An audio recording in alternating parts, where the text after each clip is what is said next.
feeling a deja vu there.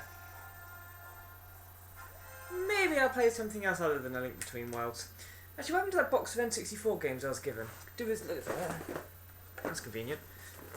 Let's see now. Oh, Ocarina of Time, classic game, love it. Donkey Kong 64, never played it, could be interesting. Let's see how it goes. Pokemon Snap, really? Suppose I can't judge it, I've never played it, so... Actually, I'm sat here talking to myself, who's going to know? It looks like an absolute pile of shit. Ooh, Castlevania. Nice.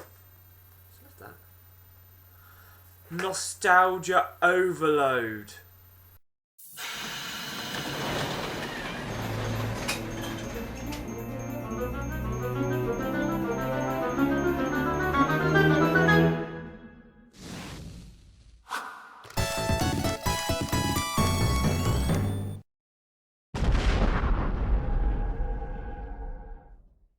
As you probably know, I'm a massive Legend of Zelda fan, but there was one game on the N64 that was pretty much what you'd get if Ocarina of Time and Super Mario 64 had a love child together, and I loved it. Mystical Ninja Starring Goemon, at least I think that's how it's pronounced. There was a lot of stuff that made the game one of a kind, but it is what made the game unique and fun back in 1998 when the game was released, enough to make it unique and fun all these years later.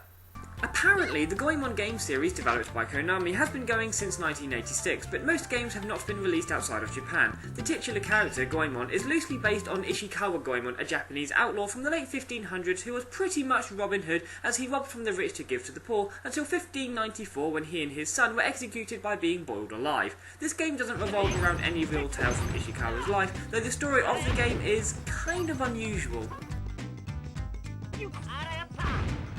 Goemon and his friend Ebisu are shopping in a nice peaceful town until a peach-shaped ship comes out of nowhere and heads for the castle and fires lasers upon it. They investigate the castle but are attacked by strange robots that have appeared in the castle. After battling their way past the robots and traversing the castle, they find Baron, who tells them why they attacked the castle. Could they be wanting to kill anyone in a position of power so they can rule Japan themselves? Is it a kidnapping scheme to extort money from the government, possibly with the grander plan of causing economic collapse? No, they want to turn the castle into a theatrical stage. Seriously, that's what this game is about. There's a group of people called the Peach Mountain Shoguns, led by Spring Breeze Dancing and Kitty Lily, who want to turn all of Japan into a giant stage with the citizens as their loyal dancers, and you have to stop them. It's possibly one of the weirdest plots ever, but of course, there are a lot of obstacles to overcome. Now I know what you're thinking, how is a game about people wanting to turn Japan into a stage like a Zelda game? Well, let's see if this sounds familiar. Start in the town, speak to a few people, do some stuff, enter level, beat boss, collect MacGuffin, go to new town, do some stuff, find a level, beat the boss, collect a MacGuffin, repeat a few more times, and then use the MacGuffins to get to the final areas and have a showdown with the bad guys. There are even silver fortune dolls scattered around that increase your health if you collect 4 of them, as well as gold ones that automatically increase your health, which is represented by hearts. If that's not ripping off Zelda, I don't know what is. So what crazy stuff happens that separate it from Zelda? Well, to start off, as you're wandering around, it's always good to talk to people or animals to see what's going on and get hints on what you need to do. Sometimes what they say is brilliant. In the first town there are 2 guards that won't let you through until you get the Super Pass, which is obtained after the first stage. The guards then talk about how they wish the game starred them rather than Goemon, so they'd have a larger role, and how depressing it is that all they'll now do is stand there until you finish the game.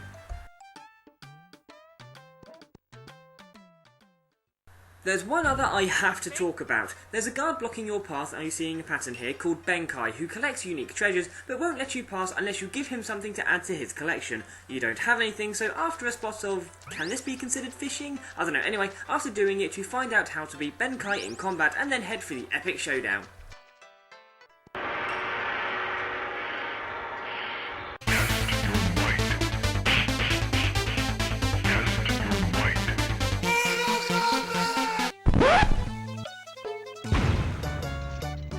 Okay, so you just have to throw logs at him known as Achilles' heels, which I guess is kind of funny, but he wants you to keep defeating him a secret so it doesn't tarnish his reputation. In return, he gives you something from his collection which turns out to be Sasuke, a battery-powered ninja robot who is one of the playable characters. It's the description the game gives that's hilarious. What Benkai pulled out was all stiff with batteries almost falling out. They must have known how that sounded when they wrote that. Only one word can be used here. Giggity. You get 4 characters you can switch between: Goemon, Ebisu, Yae and Sasuke, who is my favourite and is so awesome he can swim despite being battery powered. I always thought him jumping into water would be more a case of... And then there's Impact, a giant robot that somehow is a huge Hollywood film star. God knows what film he's in, my money's on an iRobot remake. That would actually be really cool. But in Goemon, you use him to fight against other giant-ass robots using sweet combos and shooting Kamehamehas from his mouth, which is so awesome. Unfortunately, you only have 3 fights using him, 4 if you count the 2 final boss forms separately, but I guess it's better to underuse it so you end up wanting more, rather than overuse it and it gets annoying, but an extra fight or 2 would have been fine.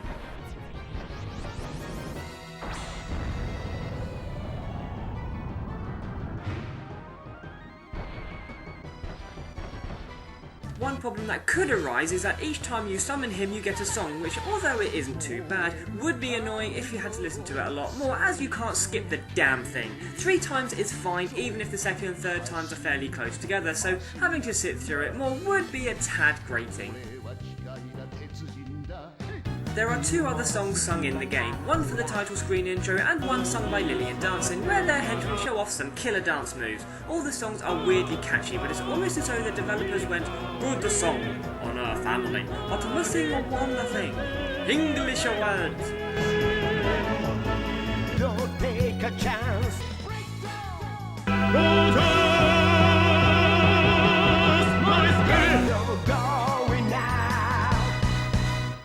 I promise I'll never try and do a Japanese accent ever again. Thing is, my mind makes random connections, so whenever a certain part of the Impact song comes on, it's a case of... Don't mind if I do!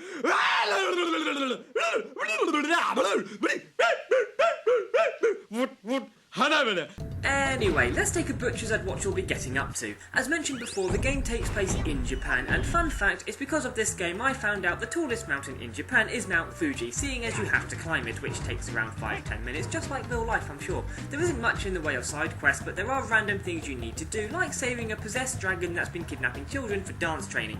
Seriously. There aren't many levels, and neither the levels nor what you have to do between them is particularly difficult. Only one level gave me any real trouble.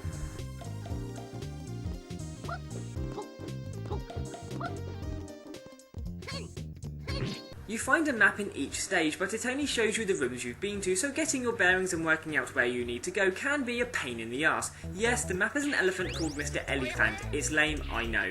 If you get stuck between stages, there is a fortune teller that will give you hints, but the game isn't that difficult, so you probably won't need to use it all that much, particularly if you speak to people in the towns. It's worth exploring, as you never know what you might come across, though usually it's a fortune doll, but the skills each character can get opens up a lot of places you didn't have access to before, like when Goemon turned Super Saiyan to move heavy blocks. The music is still decent all these years later and has one of the best soundtracks from the N64. My favourite track in the game is still the same one it was.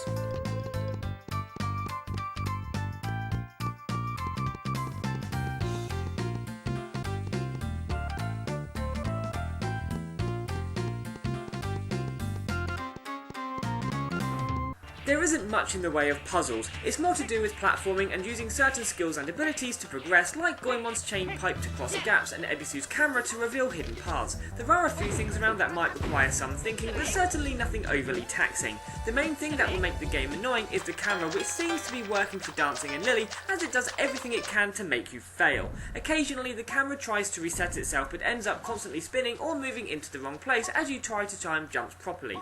When it comes to mastering the camera, you'll have more luck successfully hitting on Emma Watson in a club. The camera's not just a pain when you're trying to do some platforming, but it can also mess you up when you're trying to show the enemies who's boss, though again my mind makes random connections, and with some enemies I took one look and thought, Pokeball, go! And most of the jokes the game throws at you will probably make you go.